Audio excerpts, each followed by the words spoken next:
হে আল্লাহ, আমি চাই 2030 সালের ফুটবল বিশ্বকাপে আমাদের প্রিয় বাংলাদেশ অংশগ্রহণ করুক। কিশোরগঞ্জের ঐতিহাসিক পাগলা মসজিদের দান বাক্সে মিলেছে এমন একটি চিঠি যা টাকার হিসেব নিকেশকে দূরে সরিয়ে হয়ে উঠেছে আলোচনার বড় বিষয়বস্তু। এক ফুটবল প্রেমী কায় মনোবাক্যে চাচ্ছেন 2030 ফুটবল বিশ্বকাপে অংশ নিক বাংলাদেশ। বাংলাদেশ বিশ্বকাপে না খেললেও আর্জেন্টিনা ব্রাজিলকে ঘিরে যে মাতামাতি দেখা যায় এদেশে, লাল সবুজের জার্সিতে বাংলাদেশ অংশ নিলে সবাই নিজ দলের জন্য গলা ফাটাতে পারত।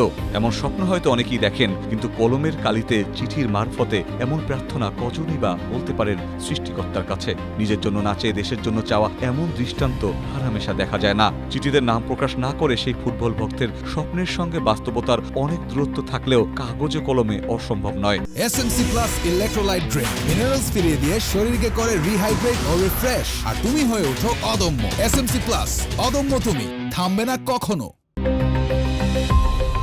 ফিফা র্যাঙ্কিংয়ে বর্তমানে বাংলাদেশের অবস্থান 181, তাই 2030 বিশ্বকাপে খেলা এখনও বড় চ্যালেঞ্জ। তবে 2026 বিশ্বকাপে এশিয়া থেকে খেলেছে 9টি দল, আর হামজা সমিতদের নিয়ে বদলে যাওয়া বাংলাদেশ এখন এশিয়ার 37তম। তাই 2030 বিশ্বকাপ একেবারে অসম্ভব নয়। তবে তার জন্য 2027 সালের মার্চে শুরু হওয়া বিশ্বকাপ বাছাই পর্বের আগে বেশি সম্ভব ম্যাচ জিততে পারলে তুলনামূলক সহজ প্রতিপক্ষ পাওয়ার সুযোগও বাড়বে। সামনের প্রতিটি আন্তর্জাতিক ম্যাচই তাই শুধু একটি ম্যাচ নয়, 2030 বিশ্বকাপের পথে বাংলাদেশের জন্য গুরুত্বপূর্ণ একটি ধাপ।